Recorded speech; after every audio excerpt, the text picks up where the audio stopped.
Krause, Deus te abençoe. Aleluia, glória a Deus. Eu cumprimento a amada igreja com a paz do Senhor Jesus. Abra sua Bíblia no profeta Daniel. Profeta Daniel, capítulo 1. Profeta Daniel, capítulo 1, a partir do verso 3. Aleluia. Quando me foi dada a oportunidade, eu fiquei clamando ao Senhor. Senhor, fala comigo. Fala comigo, que a sua palavra seja gerada primeiro dentro de mim. Fala comigo. Fala aquilo que o Senhor quer falar comigo e falar com a sua igreja. Fala comigo. E o Senhor me direcionou para esse livro. E o Senhor confirmou por várias vezes. E a Duda ainda veio aqui, já fez uma excelente introdução para a gente.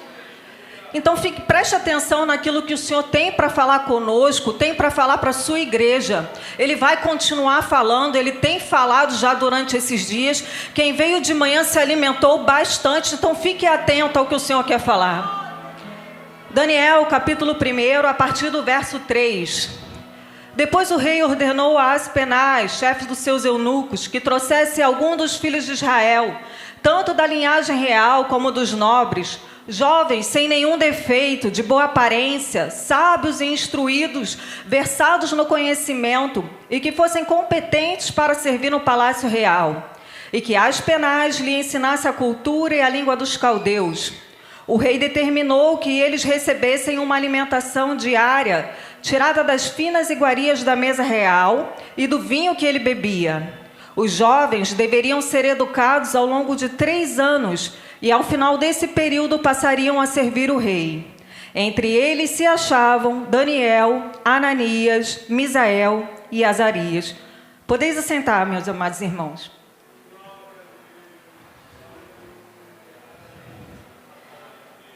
Vamos compreender um pouquinho do contexto em que estava se passando esse texto que nós lemos. Mas fique ligado, preste atenção. Entra na história comigo, porque aí fica mais fácil de entender aquilo que o Senhor tem para falar conosco, aquilo que o Senhor quer falar aos nossos corações. Fique atento à voz do Senhor. Quando nós olhamos aqui nesse contexto, nós vamos ver que os 2 reinos eles já estavam divididos. O reino do norte já havia caído na mão da Síria e nunca mais conseguiu se restabelecer. E aqui especificamente nós estamos falando do reino de Judá, o reino do sul. E como é que estava a situação ali naquele reino? A situação era totalmente decadente e deplorável. Aquele reino, ele vinha com reis bons e com reis maus, com reis perversos. Quando tinha um rei bom, o povo se voltava para Deus, olhava para o Senhor. E quando vinham os reis maus e perversos, o povo caía na desobediência. Então o povo vivia alternando dessa maneira. O último reavivamento que teve ali foi com o rei Josias. Foi através da reforma do rei Josias. E depois o povo só foi caindo. E quando a gente vai olhar para o cenário político, o que existia naquela época?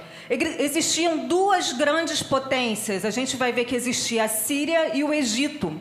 E elas estavam brigando entre si para conquistar aquele pedaço de terra ali, para conquistar a nação de Judá, conquistar Judá. E elas estavam brigando entre si. E o rei Josias, ele acaba se unindo a um inimigo, se unindo à Síria, para combater o Egito. E nisso que ele vai para a guerra, quando ele está lá no meio da batalha, o que acontece com ele? Ele morre. O faraó do Egito, Neco, mata o rei Josias. Então, nesse momento, nós vamos ver que faraó Neco ganha uma grande proporção. Ele vai ganhar uma força ali naquele momento. Então, Josias, que era o rei, morreu. Aí entra o seu filho Jeoacás. Jeoacás dura somente uns 3 meses ali. Logo o faraó Neco vai botar Jeoaquim, o rei Jeoaquim, no poder. E quem era esse rei Jeoaquim? Também filho de Josias, irmão de Jeoacás, só que agora nós estamos falando de um rei ímpio. de um rei, e que enquanto isso seu pai, Josias, rasgou as suas vestes em sinal de humilhação, contristação, arrependimento. Nós, quando olhamos para o rei Jeoaquim, foi diferente. Ele vai rasgar a palavra de Deus, vai queimar a palavra de Deus, o rolo que continha as mensagens do profeta Jeremias, com todos os alertas, com tudo o que aconteceria, e ele ainda manda perseguir o profeta Jeremias. Quando a gente olha para o rei Jeoaquim, nós vamos ver que ele era um assassino. Ele manda também matar o profeta Urias, porque entregava mensagens que eram contrárias ao seu reino. Então esse é o cenário político. Continua brigando a Síria e o Egito. Entra comigo nessa história para que você possa compreender. Continua brigando ali a Síria e o Egito, só que elas se enfraquecem, essas duas potências se enfraquecem.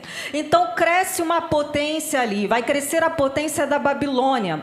Nabucodonosor consegue vencer o faraó Neco, e essa potência ela entra em ascensão.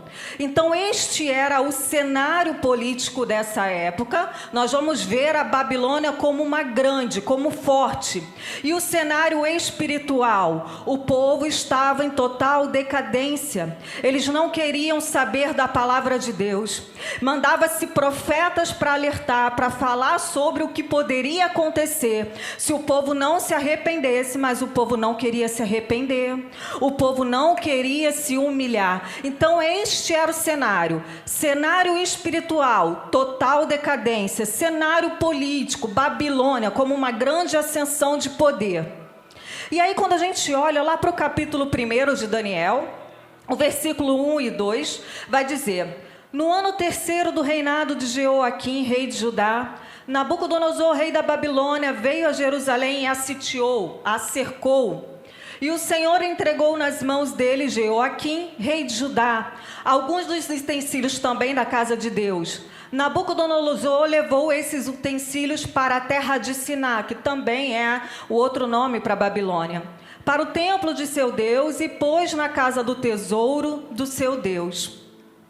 Observe uma coisa: Nabucodonosor, ele vai prevalecer, não é com a força do seu poder, não é com a força do seu braço. A Bíblia está dizendo que Deus, ele entrega Jerusalém, vai entregar o rei de Judá, vai entregar os utensílios da casa de Deus. O Senhor está entregando. E por que o Senhor faz isso? Porque o Senhor a todo momento está mandando os seus profetas: se arrependa, se humilhe. Mas aquele povo obstinado não queria se arrepender. Então o que aconteceu? Veio a ira de Deus sobre aquele povo. Veio o juízo de Deus sobre aquele povo, como um sinal de disciplina de Deus.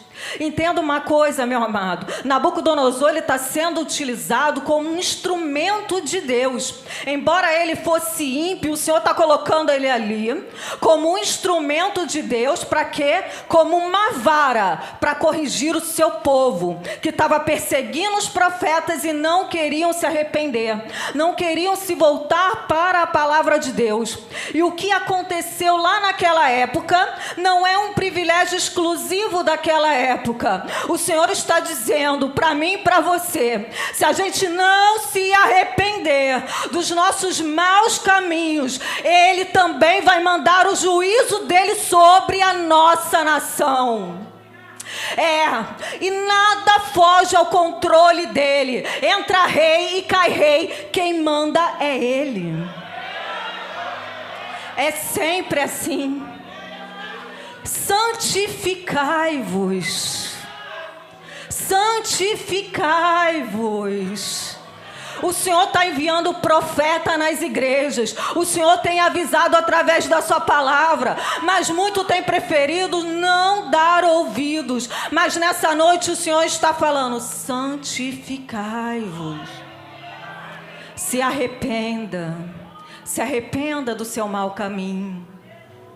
E continuando aqui, voltando ao nosso texto, nós vamos ver que Nabucodonosor manda que o chefe dos eunucos, Aspenaz, separasse um grupo de jovens de Judá. Esse grupo deveria ter determinadas características e eles deveriam ser levados para a Babilônia. E dentre os que estavam nesse grupo estava ali Daniel. E é sobre Daniel que eu gostaria de enfatizar essa noite. Vamos compreender como se deu a santidade na vida de Daniel, como ele escolheu em todos os momentos ser santo, fazer a diferença. Quando a gente olha, a gente vai lendo a história, vai lendo, alguns historiadores vão dizer que Daniel tinha cerca de 16 para 17 anos. E por que isso é importante saber? Primeiro, para entender que ele era jovem. Olha o peso da responsabilidade. Jovem, não é criancinha, sabe? Olha o peso da responsabilidade. E o outro ponto também é porque, de acordo com a cultura judaica, os pais sempre ensinavam os seus filhos a palavra de Deus. Mas quando eles completavam 12 anos, eles eram iniciados na sinagoga. Eles eram consagrados ao templo para quê? Para ali aprender sobre a palavra de Deus. Eles tinham que aprender sobre a palavra de Deus. Então, quando a gente olha para Daniel, a gente vê Daniel um jovem, só que não é qualquer jovem. É um jovem instruído na palavra de Deus. É um jovem que estava alicerçado na palavra de Deus. Porque Daniel estava alicerçado nessa palavra, ele conseguiu tomar decisões acertadas. Porque ele tinha o seu alicerce, ele tinha a sua base. E o que eu quero enfatizar para você nessa noite? Vamos analisar os 3 tempos, as circunstâncias dentro dos 3 tempos. As circunstâncias que Daniel escolheu ser santo no passado, independente das coisas que aconteceram com Daniel no passado. Daniel escolheu ser santo no presente, independente das incertezas do presente. E porque Daniel escolheu ser santo no passado e no presente, Deus deu vitórias e bênçãos a Daniel no seu futuro, e mesmo assim ele permaneceu fiel, permaneceu santo, permaneceu separado. Quando a gente olha para o passado de Daniel, vamos analisar junto comigo. Quando a gente está olhando para o passado de Daniel, o que estava acontecendo ali? Daniel, ele estava sendo levado para a Babilônia, em cativeiro. Começou ali o período de cativeiro babilônico, que perdurou por cerca de 70 anos. Só que Daniel, ele estava colhendo os frutos, não foi daquilo que ele plantou, entende isso? Foi algo que seus pais plantaram ou que aquela nação plantou. Daniel não contribuiu em nada para que ele fosse parar lá naquele juízo. Daniel foi tirado da sua nação, foi tirado da sua família, dos seus pais, ali daquela nacionalidade, retirada a sua bandeira. Daniel agora estava indo para um povo pagão, para um povo idólatra. Daniel já não tinha mais templo, não tinha a palavra de Deus nas mãos, não tinha o acesso aos sacerdotes. Então Daniel está sendo levado. Só que o interessante é nesse ponto que nós não vamos ver Daniel nervosinho por conta dessa circunstância, ou estressadinho, ou então murmurando com o Senhor, ou querendo se vingar, sabe? Senhor, o Senhor viu que eu não contribuí para nada disso que está acontecendo. E por que o Senhor permitiu? Olha o que eu estou passando. O Senhor não está vendo o que eu estou passando? Olha o que eu estou passando. A gente não vê isso na vida de Daniel. Pelo contrário, Daniel, ele decide ser um instrumento de Deus na mão dos seus inimigos. Meu amado, entenda que Daniel faz cair por terra aquela filosofia que o homem é produto do meio em que ele vive. Não é. Não é. Aquele que é santo e que é separado não é produto do meio em que ele vive. Então entenda uma coisa. O que tem feito, o que tem moldado as suas atitudes, adolescentes, jovens, igreja? O que tem moldado as suas atitudes? As circunstâncias do passado? Aquilo que um dia falaram para você? Sabe, não importa o que falaram e as circunstâncias. Sabe o que importa? A forma com que você reage a isso. Como é que você está reagindo? Como um servo de Deus, como um santo, como um separado, como aquele que tem alicerce na palavra de Deus? Ou você não, está ficando nervosinho, está ficando estressadinho, está ficando magoado com o Senhor? Entenda uma coisa, meu amado, que as palavras que proferiram contra você, palavras de maldição, primeiro que você não deve aceitar, mas entenda que essas palavras não te definem. Quando nós estamos em Cristo, é Ele que nos define. É Ele que define a nossa história. Paulo vai dizer que eu já fui crucificado com Cristo, não vivo mais eu, mas Ele vive em mim. Aleluia. Quando a gente olha para Daniel, Daniel não fica se lamentando como o Salmo 137, chorando, angustiado, entristecido, com ódio, querendo se vingar. Não, ele se posiciona como um santo, como um separado, como aquele que conhece a palavra de Deus, como aquele que quer honrar a Deus em todas as circunstâncias. Honre ao Senhor, meu amado, em todas as circunstâncias, independente do que fizeram ou que falaram com você. Isso não é justificativa para errar, para pecar, para errar o alvo, querer abandonar tudo, colocar um ponto final naquilo que Deus projetou para a sua vida. O Senhor está dizendo para você: olha, eu bem sei os pensamentos que eu tenho sobre vós, diz o Senhor, pensamentos de paz e não de mal, para vos dar o fim que desejais. Esteja alicerçado na palavra de Deus. E quando nós vamos olhar para o presente de Daniel, olhar para as incertezas que estavam diante dele, olha a posição de Daniel. Daniel escolhe ser o quê? Santo. Nós vamos ver ali que foram selecionados jovens que deveriam ter determinadas características. E esses jovens deveriam ter que aprender sobre a cultura dos caldeus, a língua dos caldeus, ficar 3 anos estudando ali, e depois desse período de 3 anos, eles passariam a trabalhar para o rei, passariam a trabalhar no reino. E quando a gente vai olhar as características que foram separadas ali, nós vamos ver que tiveram características, qualidades para esses jovens serem levados, para eles serem aprovados no vestibular, se é que você me entende. Vamos olhar as qualidades que tinham que ser, qualidades sociais, ele tinha que ser da linhagem real e nobre. Nós vamos ver qualidades morais e físicas, não poderiam ter defeitos, teriam que ser de boa aparência. E as qualidades intelectuais, eles tinham que ser sábios, versados no conhecimento, doutos na ciência, e ainda tinham que ter competência para servir no templo. E eu estava: Senhor, o porquê disso tudo? E por que Nabucodonosor estava fazendo isso tudo? Ele não tinha jovens na Babilônia? Não tinham jovens lá na Babilônia? E o Senhor claramente falava comigo: isso é uma estratégia de dominação. Estratégia de dominação. Eu domino um governo e esse governo passa a estar debaixo das minhas mãos. Eu levo esses jovens para lá, tiro toda a raiz deles, faço eles se esquecerem de tudo, se esquecerem da identidade deles, se esquecerem da palavra de Deus, e esses jovens passam a ser transformados aqui na Babilônia, passam a amar aos caldeus, passam a ser os próximos caldeus, aos próximos da linhagem, e agora eles passam a negar a fé deles, não existe mais a fé deles. Esse era o propósito de Nabucodonosor. Nabucodonosor era um estadista, mas também ele era um estrategista. Ele queria literalmente exterminar a raça. E aí, quando a gente olha para isso, o Senhor falava claramente: essa é a mesma estratégia de Satanás. Porque lá no mundo tem jovens, lá no mundo tem adolescentes que estão no mundo e estão no muro. Todos são deles, não é isso? Ele não tem que se preocupar, mas é aqui, ó. É para cá que ele está olhando. É aqui para dentro da igreja que ele está olhando. Para vocês que ele está olhando. Para vocês que ele está ali, ó, como leão, querendo tragar, querendo destruir.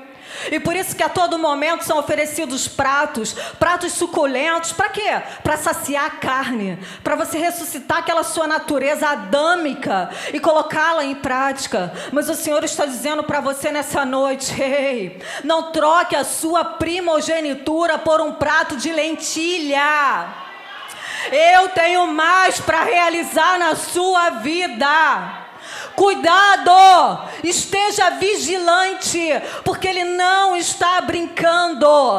Não dialogue com o pecado. Eva dialogou com a serpente e caiu.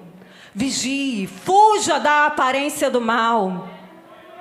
E aí nós vemos esses jovens sendo levados. E olha a oportunidade que foi dada a eles. Prestem atenção nisso. Eles deveriam aprender a língua dos caldeus. Muitos historiadores vão dizer que sim, era numa universidade na Babilônia e que era a melhor universidade do mundo. Compara aí com Harvard nos dias de hoje. A melhor universidade no mundo. Eles teriam universidade de graça, alimento de graça. Olha só, alimento, e não é qualquer alimento. Alimento da mesa do rei, beber do vinho do rei, alimento de graça. E eles, depois disso tudo, ainda teriam um emprego garantido. Não é qualquer emprego. Emprego no maior governo, numa maior potência. Olha a oportunidade que foi dada para esses jovens, foi conferida a esses jovens. Analise a oportunidade. Quantos jovens não queriam ter uma oportunidade dessa? Faculdade de graça, alimento de graça, só come, estuda, e depois disso tudo, eu tenho meu emprego garantido. Quantos pais não desejariam isso para os seus filhos? Só que nós temos que ter cuidado, analisar as oportunidades que nos aparecem. Porque muitas das vezes, atrás dessas oportunidades, nós vemos Satanás e suas sutilezas ali atrás, querendo trazer o pecado para quê? Para nos contaminar. E o que aprendemos hoje de manhã? O contaminado não entra lá. O contaminado, vai ficar para lá afastado, lá não entra, lá não sobe. Então, cuidado com essas oportunidades. Mas como eu vou conhecer, como que eu vou saber? A palavra de Deus vai dizer, como purificará o jovem o seu caminho? Observando segundo a palavra. Eu preciso conhecer essa palavra. Se eu não conhecer essa palavra, eu caio em qualquer armadilha de Satanás. Daniel, ele tinha o conhecimento dessa palavra, então Daniel conhecia os perigos que estavam sendo propostos para ele e para seus amigos através dessa oportunidade. Daniel, quando olhou para a universidade de graça, Daniel entendia ali, peraí, eu vou lá estudar de graça, mas qual o risco? Qual o perigo que tem ali dentro? O maior problema é da aculturação. Daniel sabia disso. Daniel sabia que ouviria vários tipos de ideologia naquele lugar. E como a ideia é que eles não voltassem mais, não se lembrassem do Deus único deles, e que eles mudassem os seus valores, os seus princípios, Daniel sabia a batalha que enfrentaria ali naquele momento. Tanto é que o que eles fizeram? Trocaram o nome deles, não foi isso? Por que, igreja? O nome para os hebreus era de extrema importância. O nome dos hebreus estabelecia uma experiência com Deus. Daniel, o Senhor é o meu juiz. Aí troca o nome de Daniel para Beltesazar, rei. Bel abençoe o rei. Olha só, vai trocar um nome que é voltado para a adoração a Deus por um nome que agora é pagão. Então eles queriam fazer toda essa limpeza cerebral na vida desses jovens. Mas Daniel sabe disso. Então Daniel está analisando aquela situação. Ok, eu vou estar estudando lá dentro. Daniel, ele não se recusa em estudar porque era importante e continua sendo importante. Só que a diferença é que Daniel faz com que o nome de Deus seja exaltado entre os corredores daquela universidade. Sabe por quê? Daniel, ele não se corrompe. Daniel, ele está ouvindo as ideologias, está ouvindo tudo que eles querem falar, ok, mas eu sou separado, eu sou santo, eu sou de Deus, eu sei ao Deus ao quem eu sirvo. Atente para isso, jovens. Estudando sobre isso, o Senhor falava latentemente comigo, porque eu já estive lá e sempre estou nessa cadeira. Quantos jovens, de acordo com a estatística, quando entram para as universidades, o que acontece? Abandonam a sua fé, largam a sua fé.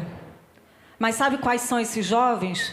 São frágeis, são aqueles que não estão alicerçados na palavra de Deus, são aqueles que não têm comunhão, sabe? Perdem as experiências com Deus para ficar ali nas redes sociais noite e dia, não querem aprender dessa palavra, não querem se alimentar dessa palavra. Eu digo para você, sim, estude, faça a faculdade, extremamente importante para a sua vida, mas vá como Daniel, seja diferenciado, vá alicerçado nessa palavra, que as pessoas possam te procurar lá naquele lugar e falar assim, me dá o conselho, eu quero ouvir mais de Deus, eu estou sedento de ouvir desse Deus. Que você possa ser diferente e separado, sal da terra, luz do mundo, lâmpada para os meus pés é a tua palavra e luz para o meu caminho. Esteja alicerçado. E Daniel, prosseguindo, Daniel vai olhar o outro perigo, ele vai olhar o outro risco. Qual seria esse? Do alimento, daquele alimento que ele deveria ter diariamente, que seriam as finas iguarias do rei.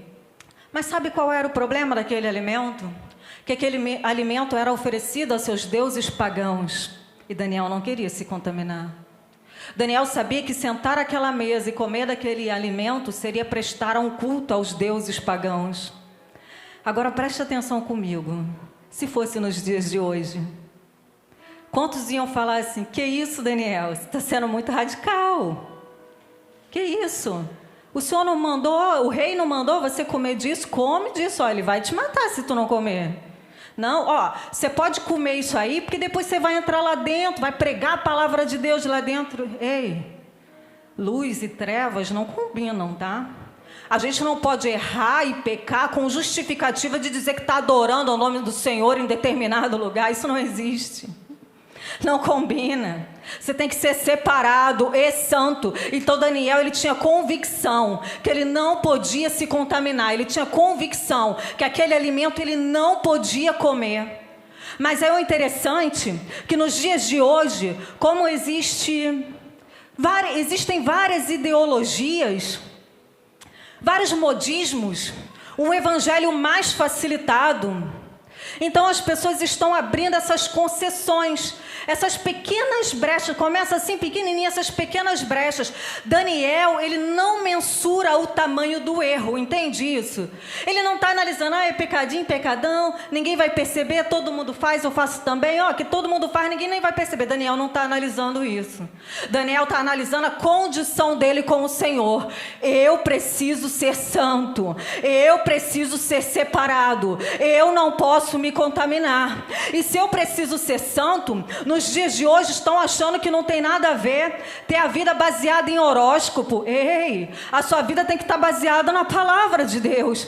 Estão achando que não tem nada a ver o sexo antes do casamento. Estão achando que não tem nada a ver ir para as boates. Estão achando que não tem nada a ver fazer do templo uma boate. Ir pro Rock in Rio, não, que isso, é uma experiência única, acontece uma vez no ano, é o evento, eu vou evangelizar lá dentro. Ei, seja separado, santo, santificai-vos, sem santidade ninguém verá o Senhor. Não se contamine. Não tem nada a ver olhar esses sitezinhos de pornografia, essas brincadeirinhas que aparecem aqui no Instagram de pornografia, aí sem querer ouvir, vi repetir. Ei, separado. Só que quando você escolhe ser separado, você será criticado, mas aguenta firme porque Deus, ele vai te honrar. Aguenta firme. Quantas das vezes nós ouvimos a sua igreja ainda é assim? O seu pastor ainda é assim? E aí eu costumo dizer, sabe por que a minha igreja ainda é assim? O meu pastor ainda é assim? Porque é pregado aqui a palavra de Deus. Ela é imutável. Ela é eterna. A palavra de Deus não tem que se moldar às pessoas. Não. Uma vez que eu estou em Cristo, eu tenho que me moldar à palavra de Deus. Não vos conformeis com este mundo. Transformai-vos pela renovação do vosso entendimento, para que experimenteis qual seja a boa, perfeita e agradável vontade de Deus. Então persista, seja perseverante. E aí nós vamos ver Daniel. O que Daniel faz? O Senhor dá sabedoria a Daniel. Daniel, ele vai fazer um pedido ao chefe dos eunucos. É interessante que Daniel faz o quê? Um pedido. Daniel não chega como um termo comum que se diz hoje em dia, aí, chutando a porta, falando que tem que ser feito do jeito dele. Não, Daniel vai fazer um pedido para o chefe dos eunucos, para ele não se contaminar com aquela alimentação. E a Bíblia vai dizer que o Senhor, que Deus teve misericórdia de Daniel e deu compreensão aos chefes dos eunucos.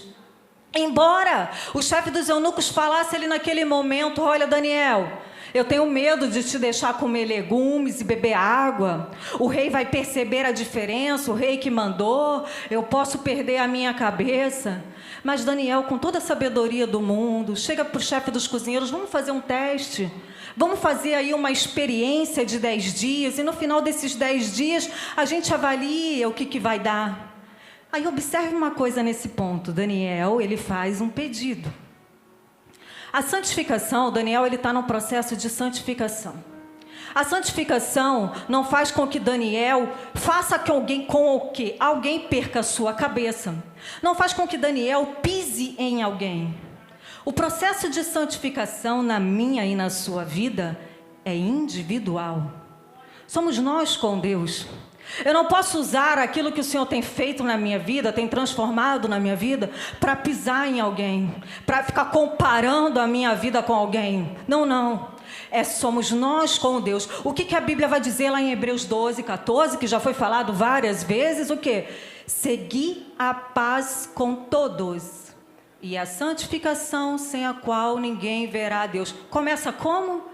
Seguir a paz com todos. Então, o meu processo de santificação não é para ofender a ninguém, é individual.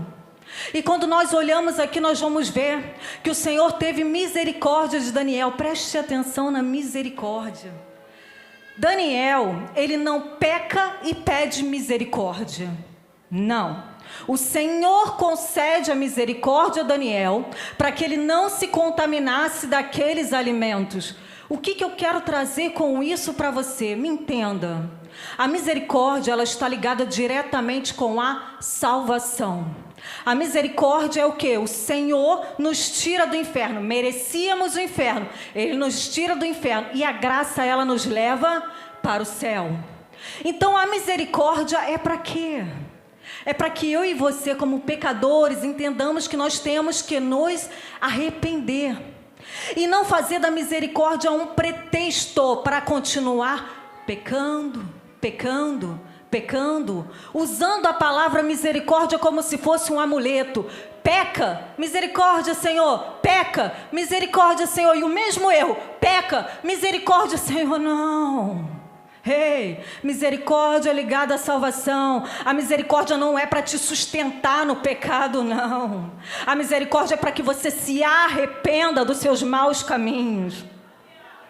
Então nós vamos ver que o Senhor concede a misericórdia ali a Daniel. É feito aquele teste ali com eles. E aí nós observamos o seguinte: quando olhamos para o passado de Daniel, as circunstâncias do passado, Daniel escolhe ser o quê? Santo, separado, independente das circunstâncias. Olhando para o presente de Daniel, presente de incertezas, com grandes oportunidades, vários pratos oferecidos, Daniel escolhe ser o quê? Santo, separado, íntegro. E por que Daniel escolhe ser santo, separado, íntegro? O que o Senhor vai fazer com o futuro de Daniel? O Senhor vai abençoar o futuro de Daniel. O Senhor vai trazer bênçãos para o futuro de Daniel.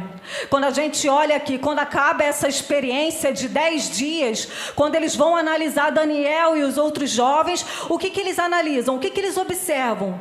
Eles estão mais robustos, eles estão mais fortes. Olha como é que foi a misericórdia de Deus. Legumes e água, sem proteína, Paulinha. Legumes e água. Olha, e durante 10 dias eles ficaram mais fortes, sem se comparando aos outros jovens. Eles estavam mais robustos e mais fortes. Mas entenda um ponto nesse momento. O processo de santificação de Daniel trouxe uma mudança de dentro para fora. A boa aparência deles foi vista no exterior. Quando vocês olham para mim, vocês estão me vendo por dentro? Não. Vocês estão vendo o meu exterior, estão vendo fora. O meu processo de santificação, o seu processo de santificação funciona assim. É de dentro para fora. A mudança tem que aparecer fora. No seu exterior tem que ter mudança sim. Alguém vai dizer assim, mas estão me julgando pelas aparências. Ok, mas são as aparências que a pessoa pode ver. Nós temos que refletir Cristo. Se nós temos que refletir Cristo com o processo da santificação, quando olharem para você pelas suas aparências, sabe o que vão ver? Cristo. Vão ver que você é diferente no seu modo de agir, no seu modo de falar, no seu comportamento, como você se expressa no colégio, na faculdade, como você lida com seus amigos. Quando uma pessoa te faz raiva, como você reage. E além disso tudo, vão observar o que também? A sua roupa, as suas vestes. Não tem jeito.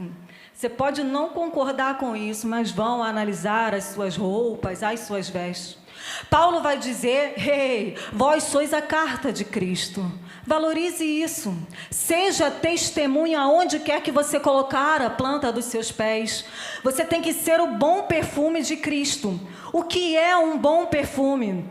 Já repararam que um bom perfume, ele marca, e ele marca a presença, mas não é para ruim, não, é para bom. Você quer estar sempre perto dessa pessoa cheirosa, que é esse bom perfume que marcou a presença. Então, a sua presença tem que marcar. Alguém tem que olhar assim, ali vai um jovem que é servo de Deus. Ali vai uma adolescente que é serva de Deus. Olha como é que ela faz a diferença. Olha o que ela fala. Olha como é que ela se comporta. Olha como é que ele se comporta. Reflete Cristo. A sua santificação tem que refletir Cristo. E aí, passados 3 anos, eles lá naquele curso intensivo, chegou agora o momento da avaliação. Só que a avaliação não era escrita ou uma prova objetiva que podia chutar quando não se soubesse. Era uma prova oral. E quem iria fazer essa prova? O próprio rei. Então, aqueles jovens ali, eles são o quê? São aprovados. Eles foram aprovados, mas não foi de qualquer maneira. Entenda que eles foram aprovados e foram considerados 10 vezes mais sábios que os sábios da Babilônia. Olha, quando você obedece a Deus, o que Deus faz? Quando você honra a Deus, o que Deus faz na sua vida?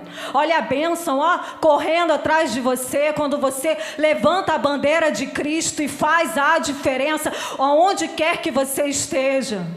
Então aqueles jovens foram aprovados, 10 vezes mais sábios, conquistaram lá o seu emprego garantido. Nós vamos ver lá no capítulo 2 de Daniel, que Daniel ele vira o primeiro-ministro da Babilônia. Olha só o emprego de Daniel. Daniel honrou o Senhor e o Senhor honra Daniel. E aí o Senhor falava assim comigo, quantos têm vendido os seus valores para chegar numa posição dessa? Quantos têm trocado a sua santidade para chegar numa posição dessa? E ainda usando o meu nome, dizendo que quando chegar lá dentro vai pregar a minha palavra. Ei, o Senhor não compactua com o erro. O Senhor não compactua com o pecado, com a mentira. Não compactua. E quantos já estão num determinado cargo e se corrompem? Acham que foi com a força do próprio braço que chegou ali? Não foi.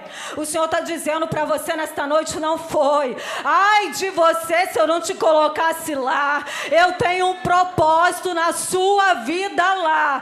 Lembre-se do Senhor, jovens. Lembre-se do Senhor, adolescente. Quando Ele te colocar em determinada ascensão, entenda que não é para o seu nome ser glorificado, não. É para o nome dele ser exaltado. O nome dele tem que ser glorificado. E tem um propósito quando você está lá.